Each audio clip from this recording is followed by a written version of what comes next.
What's up, everyone? Welcome back to House is Fake. It's me, TJ, joined by Miggy, Hi. who might not be going to Raw tomorrow. I don't know. We did get a decent amount of responses saying that paying that amount of money for this Monday Night Raw, even if they're gonna throw Nikki Bella at me, might not be worth it. Might not be worth it. It's kind of, is it one of those situations where it's what you needed to hear, but it's not what you wanted to hear? Yes. They have Yeah. WWE has 12 hours to change my mind. I don't think they're going to. Well, maybe they'll announce Ron Killings is coming back to Monday Night Raw. Um, they got to give me something I've never seen before, or lower the lower bowl tickets down to less than 150. All righty. There are Miggy's demands. Paul, I hope you're listening. Because even if they were to do a Money in the Bank cash in, and we're going to talk about it. Even if they were to do a Money in the Bank cash in tomorrow night, last time WWE was in Phoenix, they did a Money in the Bank cash in. So it's like, are you just going to like? I already saw that too. Just saying, just saying. But How crazy is that? You're like, I don't want to see another cash in, please. yeah, give me something I've never seen before, or lower your ridiculous prices. Well, let's talk about something you did last week that maybe it was better. Maybe it was a better experience. I don't know. Definitely a lower tick. Oh. Well, you went to Against All Odds. Cue the Phil Collins. Take a look at me now. There's just an empty space next to me because the arena wasn't sold out. Yeah. Actually, no. That what's it called? I didn't have an empty space next to me. There was actually. So let's talk against all odds because there was some drama that took place throughout the night. Mm. Um, it was pretty empty, which I was expecting it to be pretty empty, except for like it wasn't empty next to me. Um, but the whole thing was pretty empty to the point where they took people from another section before the show started and moved them over to the TV side. The problem is that some people had already paid for those seats. And so after security moved all of these people to that section, the people that bought those seats showed up. And then people were screaming and Yikes. yelling at each other. Security didn't know what to do because they had already moved people and given them better seats. So then some people ended up on the floor that had the worst seats, but then like the people that had the better seats of the people that had the worst seats, like the people that originally had the seats that they gave the seats to, Yeah. we're like, how come we can't go on the floor because you gave our seats away? And it was a Well, whole, they should in a situation like that, I can't imagine that TNA thought they were going to sell the joint out. And the closer they got to it and they realized that they probably weren't going to, I wonder why they didn't just change the seating chart and reassign certain tickets. that's a good point. I don't know. Maybe there's a Um, good reason why, but I don't know how it works. and then, yeah, and I don't know what it looked like last night because I was busy watching Money in the Bank. I didn't go to the TV tapings, but I've been looking online to try to find something about it because I couldn't see it. Yeah, I couldn't see anything. It's pretty locked down, the results from last night's TV taping. So if you know where to find them, let a guy know.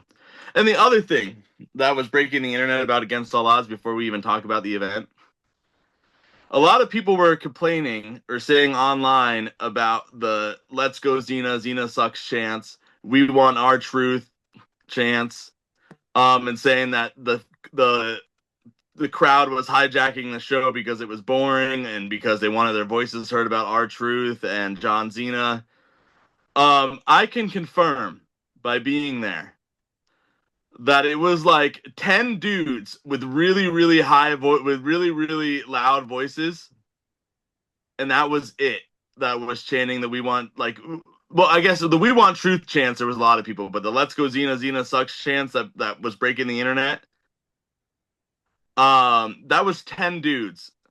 Every time they tried to start another chant like Cody Rhodes, people were yelling at them, telling them to shut the hell up. Yeah, it's kind of fucked up. Yeah, so it was only 10 dudes, but they were so loud that you could hear it on the TV, and it sounded a lot louder than it actually was. It was just 10 dudes that were had really loud voices and were trying to cause trouble. Um, Assholes. yeah, let's get to the show itself. Um, Highlights of the show. The inspiration coming back was cool, except that's when I went to go to the bathroom because I thought that I still had a couple of minutes left before the show started, so I really didn't even get to see them. Because they didn't do anything other than come out. Um, but seeing Santino Morello wrestle, that was cool. Yeah. We got to see the Cobra. We got to see Tessa Blanchard. Friend of the podcast. Um, we got to. I was a little let down by the hometown man surprise. That was the Hardy's partner. Um, he did Shannon Moore's finishing move, which was cool because then people were like, "Oh, is that Shannon Moore?" No, dude, it was Cody Deaner. He quote unquote got fired from TNA. No, he didn't. It was Cody Deaner in a mask. But it was so cool. The Hardy's entrance was pretty cool. I recorded it. Check it out on the TikTok. Tic Tac. Um, what else was cool that took place? What was the best match? Ooh, best match still, yeah, Santino. The rest of the matches Yeah. were okay. Yeah, it was just an okay show, honestly. But I do have this to say about Joe Hendry. I saw Joe Hendry back in February, right? And that's when I said, "Hey, man, I got this Right. podcast. You want to come on the podcast?" And he's like, "Not yet, but maybe someday. Get a little bit bigger." Said, "Okay. You know what? Thank you for your advice, sir." Ever since Joe Hendry said that to me, since February, he's had a he's had some pretty big moments in his life. But do you know what his moments have included? A Losing. bunch of losses.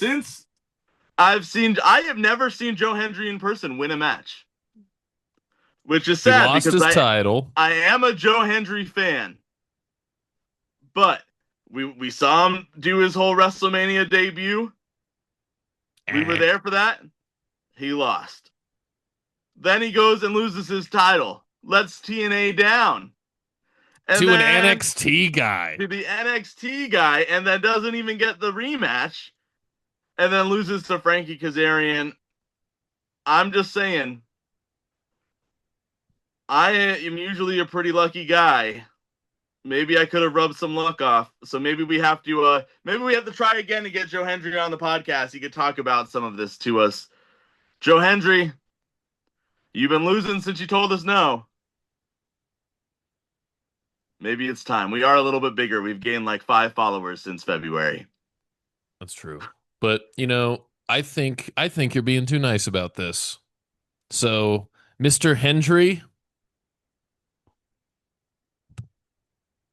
Ooh. don't with our podcast. We will annihilate any chance of winning you have in the future. You don't even remember us, and we've hexed you, and we weren't even trying. Don't cross us. Good You're luck, either a Chuck friend of the style. podcast or you're against the podcast. I wouldn't want to be against the podcast. We're the official podcast of Dream Slam Wrestling. Son of a bitch. Anyways, So that was just had to TNA. get It was that out. cool. I got a cool TNA shirt. Um, and the drinks were pretty cheap. So that was Well, nice. that would be a highlight for me. You I started got a off with the I got a matches. drink. That would have been mine. Yeah, I got a drink and some Wetzel pretzels for $16. Oh yeah. Yeah. I have a by the way, we got to talk about next week's schedule because I got a friend coming from Illinois for like 4 days this Oh, next nice. weekend. I haven't drank in like 2 weeks because I'm preparing. Love it. I had a michelada yesterday though, and I took a nap as soon as I was done. So I think I'm prepared. But dude, let's move on to this Worlds Collide action, bro. Dude, it And I was gotta say, so cool. I didn't know a lot of people. I hadn't seen a lot of them wrestle before, but I love the whole vibe, dude. And that Fatal 4-Way match to me was next to that Jonathan Gresham and Zack Sabre Jr. match I was talking about. That Fatal 4 match to me was probably the match of the weekend. The Uh, Javon Evans, Ethan Page, blah blah blah. Come on. Ray Laredo Phoenix Kid. and Laredo Kid. Yeah. And Laredo Kid impressed me in that match. He was doing stuff that I was that amused me. So I've seen Laredo Kid wrestle maybe 4 times. Yeah. Um, he's really good. Yeah, what dude, Javon Evans, what was it, a DDT or something, but he Hmm. like he he oversold he almost did like a handstand. Oh, I Yeah. forget what it was. Or he broke up a pin or something like that. Yeah, he But dude, it oversaw. was I can't just remember, but I remember him overselling it. I remember there was Aerostar too. He in the earlier match he messed up and oversold something also. But that's also like part of Lucha Libre. oh, no, it was perfect. It reminded me of like when Shawn Michaels oversells. It's like he can Yeah. do it because it's just like the way he's, operating. It just makes sense. So, no, I loved it. And dude, we were right. Ethan Page picks up the victory. Yeah. You know, good piece of wrestling there. So you didn't know who a lot of those people were. No, and I got to Who be honest, who I impressed you the missed most? probably uh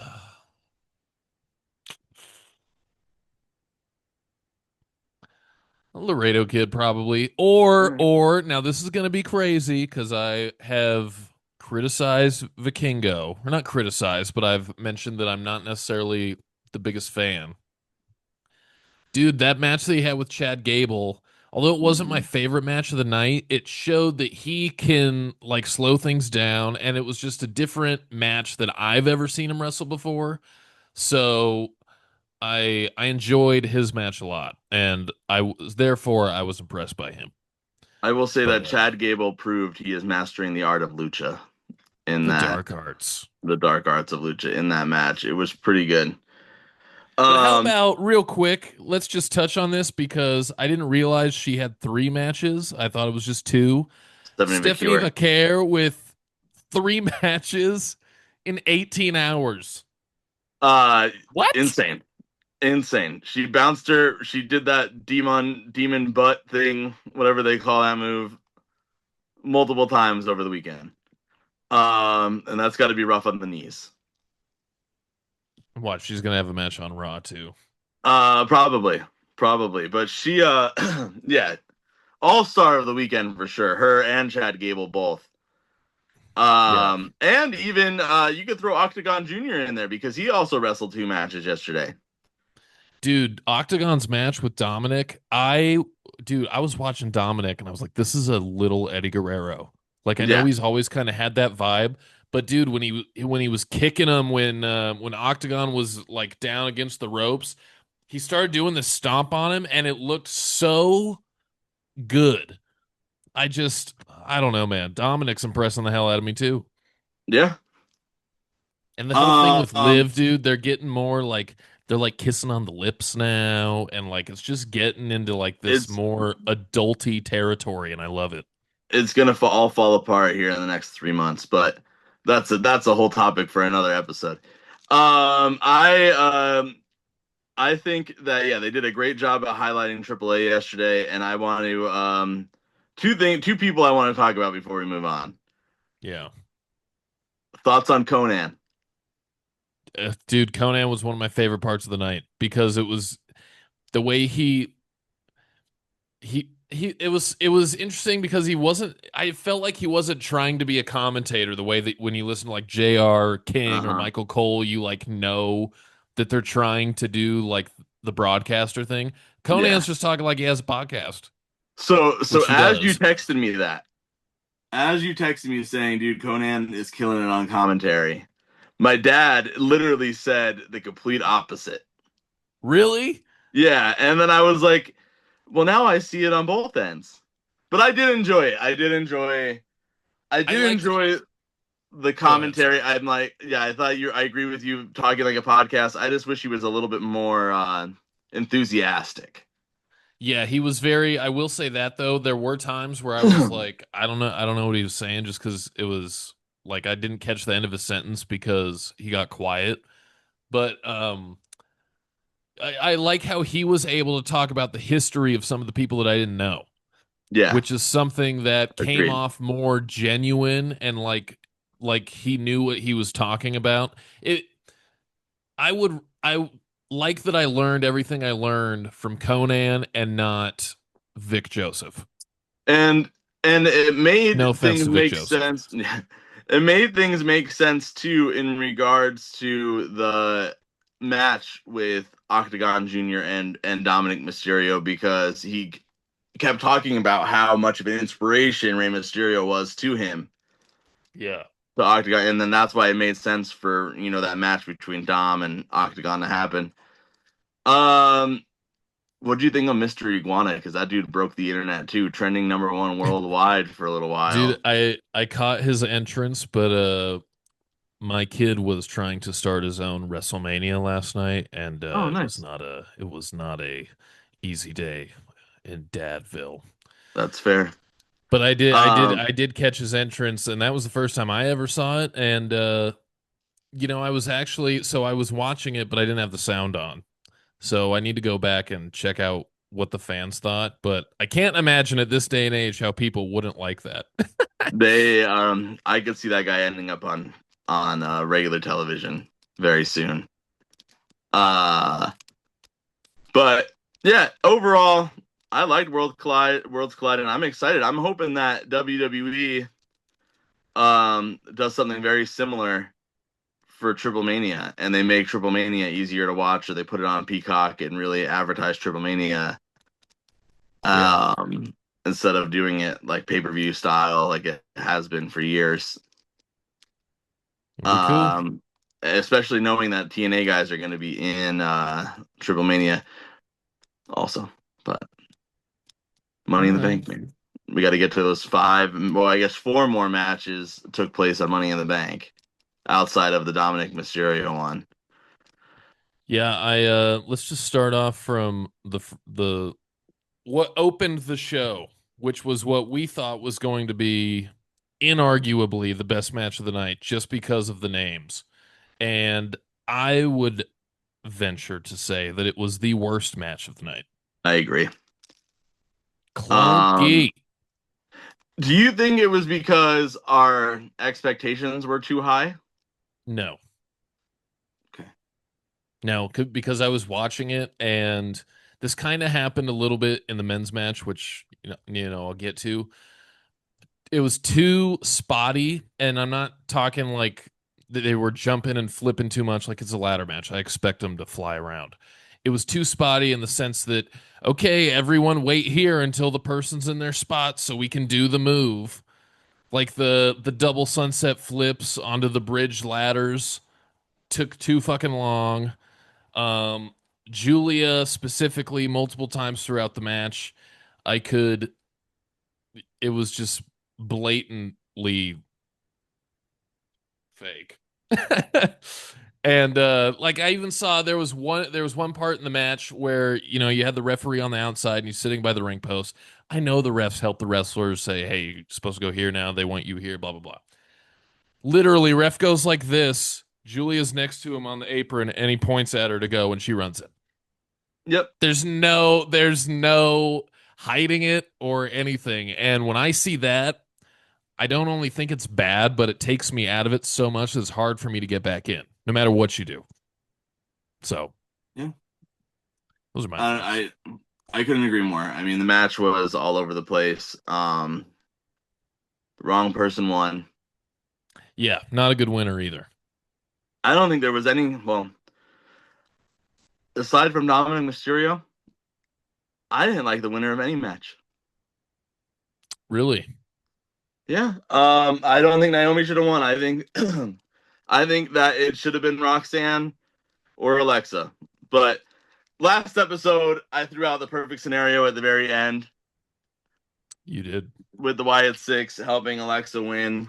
That would be the perfect way to really throw the Wyatt Six into major stories and have Alexa be the real leader of the Wyatt Six. But they didn't do that. They didn't. They put it on Naomi, and I honestly can. And Julia would have been a good choice too because you have her and Io Sky. Um, I thought for a second it was going to be Roxanne, and then you were going to have this, more Judgment Day infighting. that would have been, yeah. Roxanne would have made everybody but Naomi makes sense because it only makes sense for it to be Naomi if she's going to take it off of Bianca or Jade, unless they do something within the next year. Um, Same thing with Becky. Becky winning the Intercontinental Championship, making Lyra Valkyria do all that stuff. Um, I'm unless Becky glad Lynch, Lyra responded the way that she did, though. It would have agreed. pissed me off if Becky kept telling her, "Hey, do more, do more, do more," and she Yeah, did it and then didn't respond. it was great character work. But unless Becky Lynch goes and joins Seth Rollins in the Rollins relay, whatever they're calling themselves, um, the Rollins revivalists. The Rollins Um, relay for rabies or whatever yeah. from The Office. Um, it doesn't make any sense for her to have the title either. Um, that's just my thoughts on that. I don't have anything else to say other than the Bird Lady should have won. Well, I will say about the Bird Lady and Becky that the Bird Lady looked if when she was taking her down the first part of the match, those punches looked real. She looked strong as hell. Looked like she was manhandling the man. And when she lost, I was kind of bummed out because I like Lyra more than I like Becky. Um, but when she lost, in my head was they're gonna put it back on her probably by the end of the year, and this is the first step in Lyra becoming. This is gonna sound so like overblown, but potentially an all-time great. She's doing the belt collecting thing. I just saw a meme the other day. It was like all of Randy Orton and John Cena's championships, but then like how long each title reign was. Cena had like Yeah, one that lasted more than a year. agreed. And so, but he's the greatest of all time because he's won so many. Yeah, So you take it off of Lyra, put it back on her at SummerSlam. Now she's a tag champ, a two-time Intercontinental champ, women's champ at WrestleMania. There it is. I like it. I do like it. Um, Now Money in the Bank men's match. What's the? You know what? Let's talk about the last two matches together. What is the Yeah, name of the damn pay per view? it's called Money in the Bank, which is Money in the stupid. Bank. There's no reason, and I hate when they do this with the Hell in the Cell. I hate when they do it with the Royal Rumble. The title of the pay per view is the match, then the match should be the main event of the pay per view. I understand what they were trying to do. R-Truth came back. Triple H said it was a work with him leaving anyway. It wasn't, but R-Truth came back, and they were trying to save that shock and surprise for the end to have the two champions at the end. But unless you were going that spot could have still worked as a second to last match.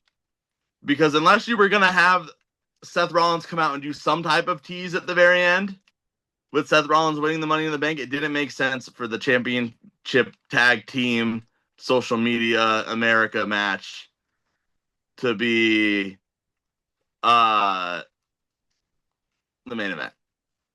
And that's all I I have to agree. say about it because that match sucked, except for the POV shot that Logan Paul and Cody Rhodes did and R-Truth coming back. It was a terrible match. Match of the night, actually, I think it was Becky and Lyra. But I men's Money in the Bank match should have been the main event. Seth Rollins is the only person that makes sense for it to win it. Um, but the best part of the match had nothing to do with anybody that was even in the match. Had to do with Jacob Fatu and JC Mateo and Bronson Reed and Braun Breaker facing off with each other, and Dude, then the Jacob Fatu turning. dude, Jacob Fatu. I mean, I've always been like, okay, he's, scary good. He can do all these, amazing things. And I don't want to say that I've been underwhelmed or that maybe I thought of all that hype as like maybe a little overhype just because what he's done in WWE is pretty much like moonsault, Samoan drop. Yeah. But I'm going to sound like I'm contradicting myself. But when he gave that Samoan drop to Bronson Reed last night, Mm-hmm. I oh my God. That was fucking nuts. That was one of the coolest parts of the whole weekend for me was that big ass Samoan drop. And then the I hate you solo. I thought it was a little corny. He had to say it because he's, Yeah. I love you solo. But honestly, bro, I don't want to see solo anymore. That is the end of the story. Boom. Because Jacob is just so much more interesting. Solo was defanged when Roman beat him in January, and he hasn't been relevant since. Yeah, Jacob is amazing, and I don't care about anyone else in the bloodline. I'm not even sure I care about Roman because obviously he is a part timer, and I don't need to care about him unless he's here. So let me ask you this about Jacob Fatu, or about the whole Anawani family. Yeah, Can you name a more athletically gifted member of the Anawani family than Jacob Fatu? that's alive. No, not off the top Even of my head. dead, The only one that would come to mind is Yokozuna, just and because of that's his not size. just because of what he could do being that big. All right. But I mean, but yeah, that's a good question because that family is, a big ass family. And when it comes Yeah. to athletic, oh man, well, I don't know. The Usos, back in the day, they used to do a bunch of crazy stuff. Yeah. I think that the Usos are up there. But you look at the big names. I mean, Yokozuna's a big name. Umaga was pretty good. But you look at like the other, Rosie, super good. Like the Anawani people are really good, or the family that have really good characters. Rosie was a great character. Umaga was a great character and athletically gifted. The Rock. Roman Reigns, I don't think has anywhere near as much athleticism as any of the people I just mentioned. If he does, we haven't ever really seen it Yeah. because Roman is very cookie cutter. Yeah. And then you look at like Zilla Fatu, um, maybe, but no. I mean, Solo definitely not. Um, yeah, I don't know, man. Well, so Seth gets the win. I texted you. I thought it was going to be LA Knight when he came out. I don't know. There was just something came over me. Thought maybe they'll just give it to him. Because there is the Cody, there's the John Cena thing, so he could, with Jay, that's like a whole lot of crowd chanting between those four people. Like, Yeet. they've made worse decisions, but Seth wins. Uh, we predicted it, so I guess we'll just see what happens tomorrow, how they what they do next. But I honestly don't know where a lot of this goes from here. I feel Yeah. like maybe tomorrow is a big old reset. That would be cool. Um, but yeah, we'll see, dude. Let's we got a couple minutes left. Let's talk about Truth real quick. So we came back. He probably had the biggest pop of the night. No? Yeah. What do you think? I don't think we had enough time to miss him. Yeah. And I'm curious too, now that he's back, and he's back by popular demand. Yeah. Dude, is he in the main event now? Yes. Is he a part of this John Cena story until it goes away? Him and John Cena fight for the championship again, at least. I do like the fact though. I don't know if you caught this or not, but he's going by the name Ron Killings. I saw that with his new merch. Yeah. I am intrigued by that, but I don't think we had enough time to miss him. I think it would have been great if they would have kept him off of TV just another month. How do we you see in my head like immediately right now just because of how over Truth is and people are still like semi chanting for Cena just because like how do you not? Yeah. Um I feel like now that Cody's back and I don't think people are necessarily uh behind Cody. Cody's a face and he's over, but people aren't wanting him to go finish any story at this No. point. They're just cheering for him. So I think if you need to get heat on Cena, you use truth as a sacrifice, which you kind of already did. But towards the end of Cena's, career when he's about to wrap it up, have him go out there and do what The Rock did to Cody before WrestleMania 40. Go do that to Truth. Bloody him up, put him in the parking lot, and then Truth's just crying, begging for mercy. And then it's kind of like a Darth Vader moment. Spoiler alert, Darth Vader turns face at the last minute. And then our truth. Oh, I thought you were gonna say then our truth tells John Cena he's his father. He's my childhood hero, but Yeah, I'm his dad. but I'm his dad. And then John Cena Sr. comes out and be like, "Sorry, son, I've always meant to tell you."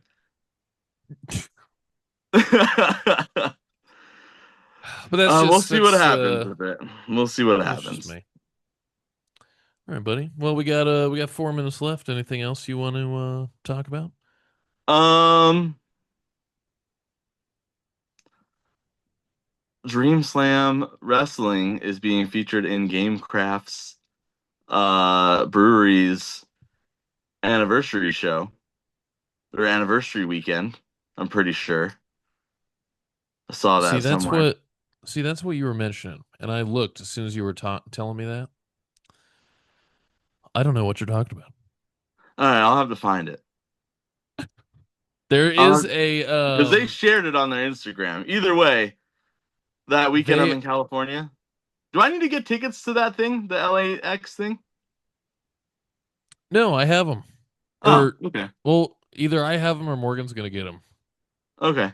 because they were I think they were a Christmas present for me, and she was Oh, gonna go, and then I invited you, and she still wanted to go, so I think she's just gonna buy whatever tickets she needs. all right. Well, Um, let me know if I need to get. I mean, I can get Lexi and I's tickets. oh, we'll figure it out, dude. All right. Yeah, I'll figure out what that Dream Slam thing you're talking about is because I need to make sure the banner is in its proper location. Because if I'm in California on the 28th, then I'm going to Gamecraft Brewery regardless. Oh yeah, maybe we'll even drive on down to Enoch's school and Ooh, that'd be cool. do a little shock and awe. Because I think what we're gonna do, I think I'm gonna stay in Torrance for the first 2 days that I'm in California. Go hit up Redondo Beach because I'm inspired by friend of the podcast Jake Redondo, It's true. and then meet you guys in LA, and then from LA drive down to Anaheim to go to Gamecraft and say Saturday night in Anaheim. You going to Disneyland on Sunday? No, I'm gonna go home, Nice.